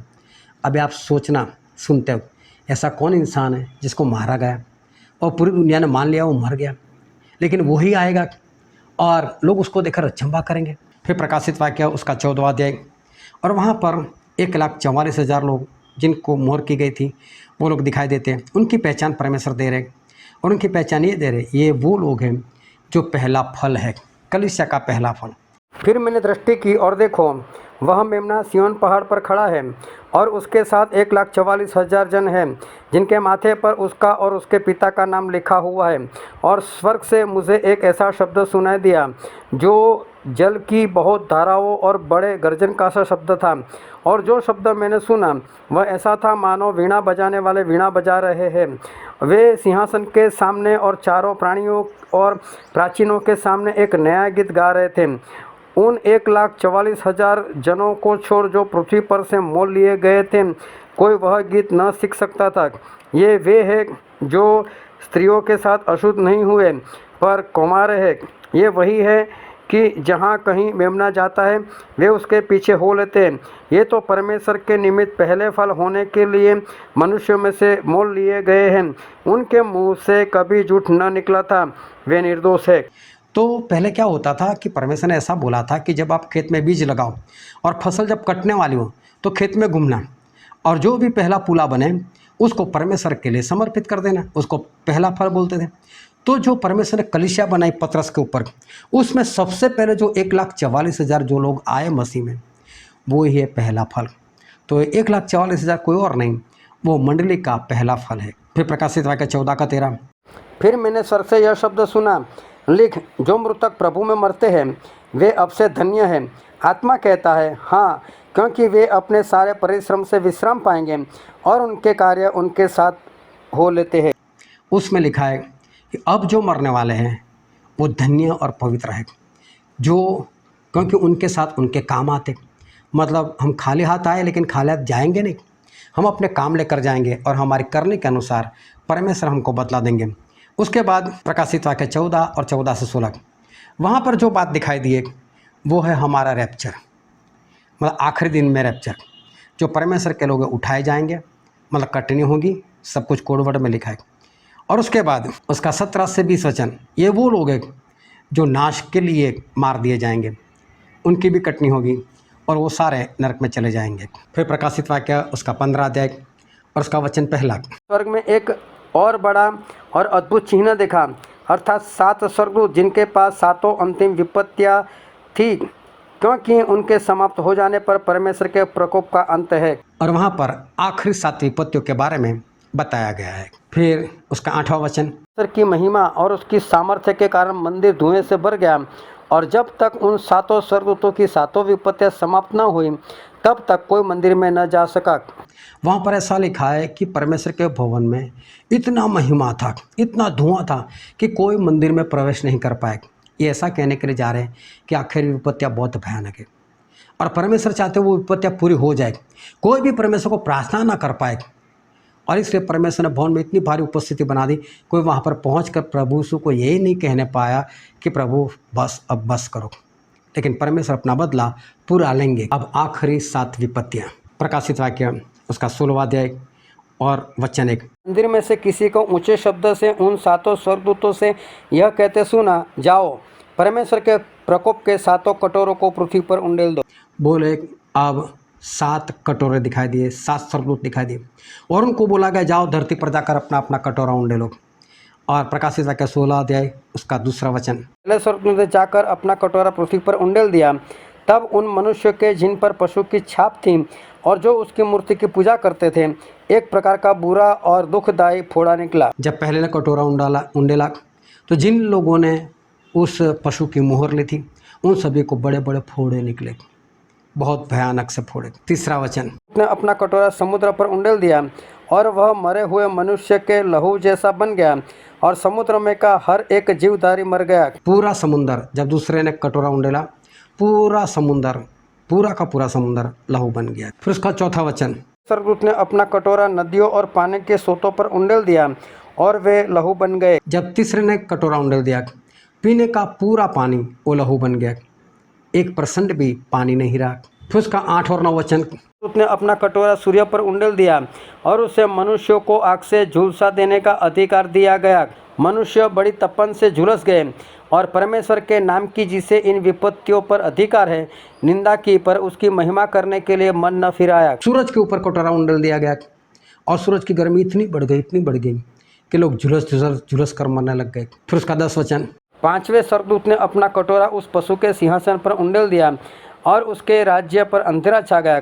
लोग पीड़ा के मारे अपनी अपनी जीभ चबाने लगे। जो मसीह का विरोधी है उसके सिंहासन के ऊपर एक कटोरा उंडेल दिया गया, ऐसा अंधेरा छा गया, लोग पागल हो गए, अपनी अपनी जबान काटने लगे, चबाने लगे। फिर उसका 12 वचन, 6वें स्वर्गदूत ने अपना कटोरा महानदी फरात पर उंडेल दिया और उसका पानी सूख गया कि पूर्व दिशा के राजाओं के लिए मार्ग तैयार हो जाए। और वहाँ पर लिखा है कि अब विरोधी लोगों के लिए एक रास्ता तैयार होता है। फरात नदी सूख जाती है और विरोधी लोग प्रभु से लड़ने के लिए आ जाते हैं। और एक जगह वहाँ पर ये सभी लोग खड़े होते हैं, लेकिन परमेश्वर बोलते हैं तुम अपने आज्ञाकारी के वस्त्र इस तरह से संभाल कर रखो कि आपको नंगा न चलना पड़े। आप परमेश्वर की आज्ञाकारी लगातार करते रहो। फिर उसका वचन 16। और उन्होंने उनको उस जगह इकट्ठा किया जो इब्रानी में हरमगिद्दोन कहलाता है। अब आखिरी लड़ाई और आर्मगेडन जो जगह है वहाँ पर ये लड़ाई के लिए सभी लोग इकट्ठा हुए। एंटीक्राइस्ट आ गया, उसका झूठा भविष्यवक्ता आ गया, उसके साथ जितने भी लोग थे वो सारे वहाँ पर लड़ाई के लिए इकट्ठा हो गए। और फिर 17 से 21 वचन। उसने अपना कटोरा हवा पर उंडेल दिया और मंदिर के सिंहासन से यह बड़ा शब्द हुआ, हो चुका। फिर बिजलियाँ चमकी और शब्द और गर्जन हुए और एक ऐसा बड़ा भूकंप आया कि जब से मनुष्य की उत्पत्ति पृथ्वी पर हुई तब से ऐसा बड़ा भूकंप कभी न आया था। इससे उस बड़े नगर के 3 टुकड़े हो गए और जाति जाति के नगर गिर पड़े। और बड़े बेबीलोन का स्मरण परमेश्वर के यहाँ हुआ कि वह अपने क्रोध की जलजलाहट की मदिरा उसे पिलाए। और हर एक टापू अपनी अपनी जगह से टल गया और पहाड़ों का पता न चला। आकाश से मनुष्य पर मन मन भर के बड़े ओले गिरे और इसलिए कि यह विपत्ति बहुत ही भारी थी। लोगों ने ओलों की विपत्ति के कारण परमेश्वर की निंदा की। बड़ा धरतीकंप होगा, सारे पहाड़ सारे टापू भाग जाएंगे, सब कुछ खत्म हो जाएगा और स्वर्ग से आकाश से इस धरती के ऊपर 40-40 किलो के बर्फ़ गिरेंगे। लोगों की मौत हो जाएगी, सब कुछ समाप्त हो जाएगा। अब जो मसीह का विरोधी, अभी थोड़ी पहचान परमेश्वर ने करवाई कि उसको मारने का प्रयत्न किया गया था, लोगों ने मान भी लिया था, मर गया, लेकिन अभी तक मरा नहीं था। लेकिन अब परमेश्वर उसकी पूरी पहचान दे रहे। और एक वेश्या, वो वेश्या कौन है उसकी भी बात परमेश्वर अभी बता रहे। और हम पढ़ते हैं प्रकाशित वाक्य उसका 17 अध्याय वचन 1। जिन 7 स्वर्गदूतों के पास वे 7 कटोरे थे, उनमें से एक ने आकर मुझसे यह कहा, इधर आ, मैं तुझे उस बड़ी वेश्या का दंड दिखाऊं जो बहुत से पानी पर बैठी है। यहाँ पर एक वेश्या बताई जाती। ये वेश्या कौन है उसके बारे में हम जानेंगे। फिर उसका 3 वचन। तब वह मुझे आत्मा में जंगल को ले गया और मैंने लाल रंग के पशु पर जो निंदा के नामों से भरा हुआ था और जिसके 7 सिर और 10 सिंग थे, एक स्त्री को बैठे हुए देखा। यहाँ पर जो स्त्री है वही उस वेश्या की बात की है। वो वेश्या यही स्त्री है और वो बैठी है एक पशु के ऊपर। ये पशु मतलब मसीह का विरोधी, उसके ऊपर बैठी, मतलब उसके वश में है। ये मतलब मसीह का विरोधी ये स्त्री के पूरे वश में है। अब 17 का 4 वचन। यह स्त्री बैंजनी और लाल रंग के कपड़े पहने थी और सोना और बहुमूल्य मणियों और मोतियों से सजी हुई थी और उसके हाथ में एक सोने का कटोरा था जो घृणित वस्तुओं से और उसके व्यभिचार की अशुद्ध वस्तुओं से भरा हुआ था। ये जो बात लिखी है, जामुनी कलर के कपड़े और मेहरून कलर के कपड़े, ये सारा ये दर्शाते कि ये जो स्त्री है वो बहुत धनवान है, बहुत पैसे वाली, सोना चांदी बहुत कुछ उसके पास है। लेकिन सही में स्त्री है कौन? और हम पढ़ते प्रकाशित वाक्य 17 अध्याय वचन 18। वह स्त्री जिसे तूने देखा है वह बड़ा नगर है जो पृथ्वी के राजाओं पर राज्य करता है। यहाँ पर लिखा है कि वो तो एक बड़ा शहर है। इसका मतलब एक बड़ा देश है, जो देश बहुत ही पैसे वाला है, बहुत ही धनवान है। और वहाँ पर सभी जाति के लोग रहते, सभी भाषा बोलने वाले लोग रहते, सभी देश के वहाँ पर कोई ना कोई तो रहता ही रहता है। ऐसा वो देश है और जो पृथ्वी के सभी देशों के ऊपर राज करता है। आप सही अंदाज़ा लगा रहे, वो अमेरिका है। ये स्त्री, ये वेश्या कोई और नहीं, ये तो अमेरिका की बात की है। उसका पूरा कंट्रोल इस एंटीक्राइस्ट के ऊपर है। एंटीक्राइस्ट को खड़ा करने वाला कोई और नहीं, यही है बस, ये अमेरिका। फिर उसका 5वां वचन। उसके माथे पर यह नाम लिखा था, भेद, बड़ा बेबीलोन, पृथ्वी की वेश्या और घृणित वस्तुओं की माता। ये जो लिखा है मर्म, महान बेबीलोन, ये जो बात लिखी है ये समझ लो इराक के बारे में लिखी। लेकिन यहाँ पर जो पहले बात लिखी भेद, ये एक भेद की बात है।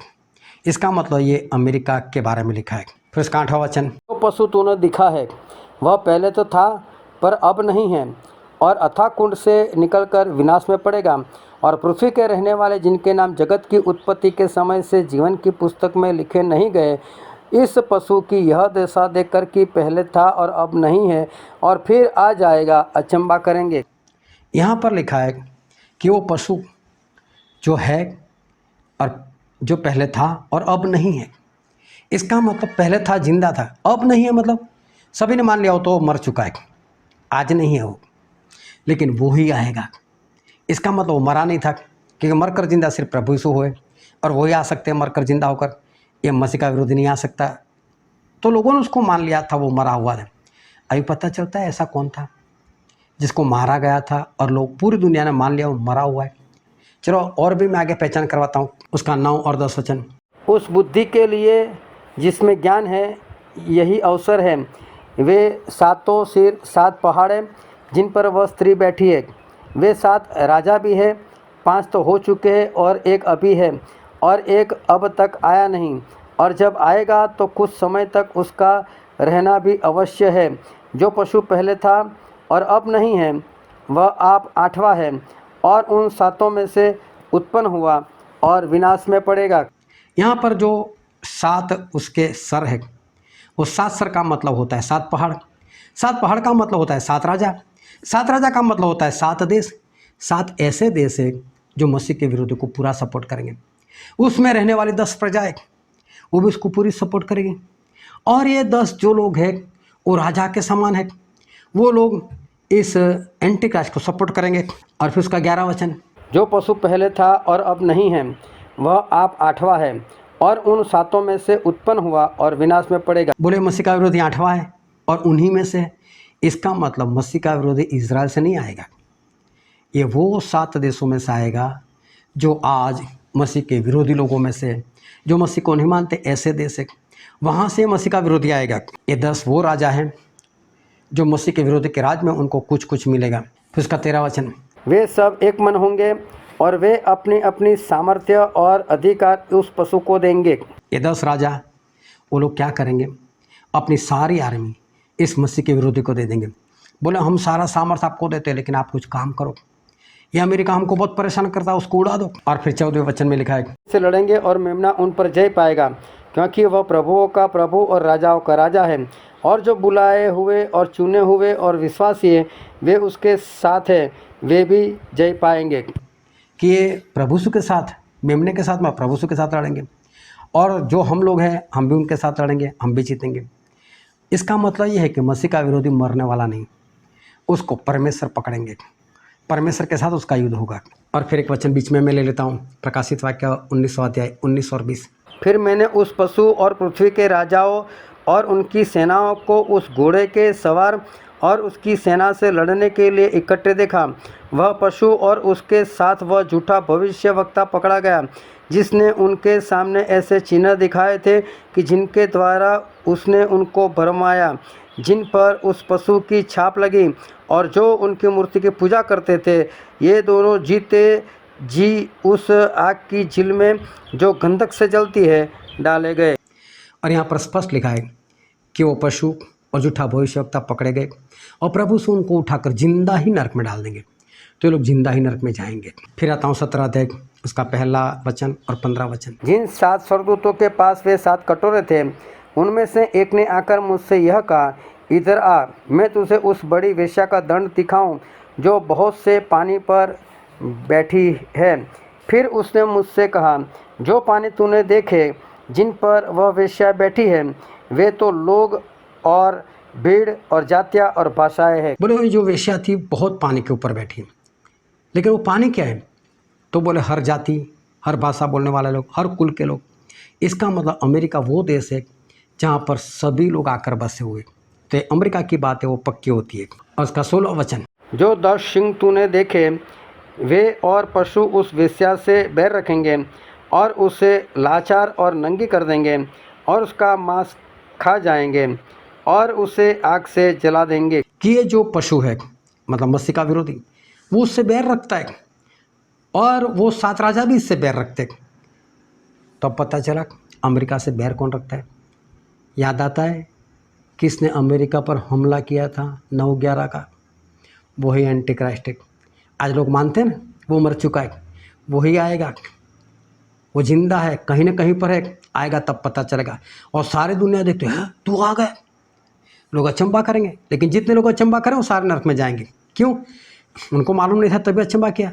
और जिनका नाम परमेश्वर के जीवन के पुस्तक में नहीं, वही लोग अचंबा करेंगे, ऐसा हमने बाइबल में पढ़ा। तो आपका नाम जानना बहुत ज़रूरी है, उसके ऊपर विश्वास करना बहुत ज़रूरी है। अब आते हैं प्रकाशित वाक्य उसका 18 अध्याय। ये पूरा जो 18 अध्याय है वो अमेरिका के ऊपर लिखा हुआ है। उसको एक ही घंटे में एंटीक्राइस्ट ने ख़त्म कर दिया और लोग अफसोस कर रहे हैं, लोग अचंबा कर कैसे इसको सजाओ, एक घंटे में कैसा इसको तो बर्बाद कर देगा। लोग रो रहे, यही बात लिखी। साथ में बार बार परमेश्वर बोल रहे हैं कि जितने लोग इसमें रहते वो लोग निकल जाओ। मैं आपको भी बोलता हूँ, अमेरिका में अगर आप हो और अमेरिका में आपका कोई पहचान वाला है, उसको बोलो वहाँ से निकल जाए। बहुत जल्दी अमेरिका का नाश होने वाला है। और अगर डिटेल में जानना चाहते हो तो मैं आगे चलकर आपको लिंक दूंगा। अब परमेश्वर सब कुछ ख़त्म हो चुका है, लेकिन अब हम लोगों को नसीहत दे रहे। प्रकाशित वाक्य 19वां अध्याय 7 और 8 वचन। आओ हम आनंदित और मगन हो और उसकी स्तुति करें, क्योंकि मेमने का विवाह आ पहुंचा है और उसकी दुल्हन ने अपने आप को तैयार कर लिया है। उसको शुद्ध और चमकदार महीन मलमल पहनने का अधिकार दिया गया, क्योंकि उस महीन मलमल का अर्थ पवित्र लोगों के धर्म के काम है। और अब परमेश्वर बोलते हैं आज्ञाकारी के वस्त्र पहन लो। हम सभी को समझा रहे कि आज्ञाकारी करो। अभी आपको आज्ञाकारी करनी पड़ेगी, करो तो ही स्वर्ग में जाओगे। फिर उसका 9 वचन। उससे कहा, यह लिख कि धन्य वे हैं जो मेमने के विवाह के भोज में बुलाए गए हैं। फिर उसने मुझसे कहा, ये वचन परमेश्वर के सत्य वचन है। और यहाँ पर लिखा है कि जिसको बुलाए गए वो धन्य है। तो बुलाए गए कौन लोग हैं? जिनके पास बाइबल है, जिन लोगों ने प्रभु को मान लिया, वो सारे बुलाए गए हो लोग हैं। हम बुलाए गए हो लोग हैं। तो बुलाहट है तो उसमें बने रहो। कहीं ऐसा ना हो कि आपका चुनाव ना हो और आप रह जाओ, क्योंकि बुलाए हुए बहुत है लेकिन चुने हुए बहुत कम है। अब प्रभु यीशु का दूसरा आगमन, एंटीक्राइस्ट के राज का आखिरी दिन। अब प्रभु यीशु ऊपर से नीचे आ रहे। प्रकाशित वाक्य उसका 20वां अध्याय वचन 1 से 3। फिर मैंने एक स्वर्गदूत को स्वर्ग से उतरते देखा, जिसके हाथ में अथाह कुंड की कुंजी और एक बड़ी जंजीर थी। उसने उस अजगर अर्थात पुराने सांप को, जो इब्लिस और शैतान है, पकड़ के 1000 वर्ष के लिए बांध दिया और उसे अथाह कुंड में डालकर बंद कर दिया और उस पर मुहर लगा दी कि वह 1000 वर्ष पूरे होने तक जाति जाति के लोगों को फिर न भरमाए। उसके बाद अवश्य है कि उसे थोड़ी देर के लिए फिर खोला जाए। यहाँ पर जो दूत दिखाई देता है वो कोई और नहीं, वही प्रभु यीशु है। वो सबसे पहले शैतान को बांधेंगे, 1000 साल के लिए उसको नरक में बंद कर देंगे। और फिर प्रभु यीशु ऊपर से अपने सामर्थ्य स्वर्गदूतों के साथ और सभी ऐसे विश्वासी जो मरकर ऊपर चले गए थे उनके आत्माओं को लेकर अब प्रभु यीशु नीचे आएंगे। उसके बाद 4, 5 और 6 वचन जो हैं। मैंने सिंहासन देखे और उन पर लोग बैठ गए और उनको न्याय करने का अधिकार दिया गया। मैंने उनकी आत्माओं को भी देखा, जिनके सिर यीशु की गवाही देने और परमेश्वर के वचन के कारण काटे गए थे और जिन्होंने न उस पशु की और न उसकी मूर्ति की पूजा की थी और न उसकी छाप अपने माथे और हाथों पर ले ली थी। वे जीवित होकर मसीह के साथ 1000 वर्ष तक राज्य करते रहे। जब तक वे 1000 वर्ष पूरे न हुए तब तक शेष मरे हुए न जी उठे। यह तो पहला पुनरुत्थान है और पवित्र वह है जो इस पहले पुनरुत्थान का भागी है। ऐसों पर दूसरी मृत्यु का कुछ अधिकार नहीं, पर वे परमेश्वर और मसीह के याजक होंगे और उनके साथ 1000 वर्ष तक राज्य करेंगे। वो इसलिए लिखे हुए कि जो लोग परमेश्वर में मर चुके थे उनका न्याय होगा। उनका न्याय मतलब कैसा है? वो सारा उनका पहले जब मर चुके तब तो न्याय हो ही चुका है, ये दूसरा न्याय है। जो परमेश्वर के लोग मर कर जिंदा हुए उनकी आत्माओं को परमेश्वर न्याय कर रहे, क्योंकि 1000 साल का राज अब इस धरती पर जीना है। तो इसमें कौन बड़ा कौन छोटा, किसने परमेश्वर का ज़्यादा काम किया, किसने परमेश्वर का कम काम किया। जिस तरह से 1 कुरिन्थी 3 अध्याय और उसका 10 से 15 में लिखा है कि जिसका काम सोने जैसा है, चांदी जैसा है, पीतल जैसा है, जो भी है उसके समान परमेश्वर सभी को बदला देंगे। आपने ज़्यादा काम किया तो परमेश्वर आपको ज़्यादा देंगे। बोले इसने 10 मुहरें पैदा की तो बोले 10 शहर का अधिकारी बना दो उसको। उस तरह से आपने जैसा जैसा काम किया है वैसा परमेश्वर आपको बदला देंगे इस 1000 साल में। उसका 7 से 10 वचन। जब 1000 वर्ष पूरे हो चुकेंगे तो शैतान के कैद से छोड़ दिया जाएगा। वह उन जातियों को जो पृथ्वी के चारों ओर होंगी, अर्थात गोग और मागोग को, जिनकी गिनती समुद्र के बालू के बराबर होगी, भरमाकर लड़ाई के लिए इकट्ठा करने को निकलेगा। वे सारी पृथ्वी पर फैलकर पवित्र लोगों की छावनी और पवित्र नगर को घेर लेंगे और आग स्वर्ग से उतरकर उन्हें भस्म करेगी। इनका भरमाने वाला शैतान और आग और गंधक को उस झील के जिसमें वह पशु और झूठा भविष्यवक्ता भी होगा डाल दिया जाएगा और वे रात दिन युगानुयुग पीड़ा में तड़पते रहेंगे। अब 1000 साल पूरे हो गए, शैतान को खोल दिया जाएगा, शैतान वापस जाएगा और लोगों को भरमाएगा। लेकिन किसको भरमाएगा? जो उसकी दुष्टात्माएं जिनको परमेश्वर ने अभी तक दंड नहीं दिया था, वो तो पूरी दुनिया में अभी भी फैली हुई है। उनको पकड़ेगा और बोलेगा देखो मैं तो यीशु को मारकर आ गया हूँ, चलो हम वापस जाते हैं, उनके साथ लड़ाई करते हैं। उनको भरमाएगा। गोग और मागोग जो लिखा है वो तो पुराने नियम में हो गए, वो दुष्ट राजा थे और उनकी तुलना ये दुष्टात्माओं के साथ किए। तो शैतान अभी उनको भरमा कर प्रभु यीशु के साथ लड़ने के लिए निकलेंगे। हम भी साथ में होंगे, लेकिन प्रभु यीशु सभी को मारेंगे और शैतान को भी उठाकर जहाँ पर झूठा भविष्यवक्ता और मसीह का विरोधी था वहाँ पर डाल देंगे। फिर उसका 11 और 12 वचन। एक बड़ा श्वेत सिंहासन और उसको जो उस पर बैठा हुआ था देखा। उसके सामने से पृथ्वी और आकाश भाग गए और उनके लिए जगह न मिली। फिर मैंने छोटे बड़े सब मरे हुए को सिंहासन के सामने खड़े हुए देखा और पुस्तकें खोली गई और फिर एक और पुस्तक खोली गई अर्थात जीवन की पुस्तक, और जैसा उन पुस्तकों में लिखा हुआ था वैसे ही इनके कामों के अनुसार मरे हुओं का न्याय किया गया। अब आखिरी न्याय होगा। जो एक और भेड़ और एक और बकरी वाला जो था ना, वो न्याय अभी होगा। जिनका नाम जीवन के पुस्तक में नहीं था वो सभी लोग आग की जेल में डाल दिए जाएंगे। फिर उसका 13 वचन। पुत्र ने उन मरे हुओं को जो उसमें थे दे दिया और मृत्यु और अधोलोक ने उन मरे हुओं को जो उसमें थे दे दिया और उनमें से हर एक के कामों के अनुसार उनका न्याय किया गया। मृत्यु और अधोलोक उनमें जो मरे थे वो लोग वापस दे देंगे। फिर उसका 14 वचन। और अधोलोक आग की झील में डाले गए। यह आग की झील दूसरी मृत्यु है। ये अधोलोक और मौत को भी उसको भी नरक में डाल दिया जाएगा। फिर उसका 15 वचन। और जिस किसी का नाम जीवन की पुस्तक में लिखा हुआ न मिला वह आग की झील में डाला गया। जीवन के पुस्तक में आपका नाम होना बहुत जरूरी है, उसके बिना हम स्वर्ग नहीं जा सकते। फिर प्रकाशित वाक्य उसका 21वां अध्याय। फिर मैंने नए आकाश और नई पृथ्वी को देखा, क्योंकि पहला आकाश और पहली पृथ्वी जाती रही थी और समुद्र भी न रहा। फिर मैंने पवित्र नगर नए यरूशलेम को स्वर्ग से परमेश्वर के पास से उतरते देखा। वह उस दुल्हन के समान थी जो अपने पति के लिए श्रृंगार किए हो। फिर मैंने सिंहासन में से किसी को ऊंचे शब्द से यह पुकारते हुए सुना, देख परमेश्वर का डेरा मनुष्य के बीच में है, वह उनके साथ डेरा करेगा और ये उनके लोग होंगे और परमेश्वर आप उनके साथ रहेगा और उनका परमेश्वर होगा। अब परमेश्वर हमारे साथ रहेंगे, वो हमारे साथ होंगे।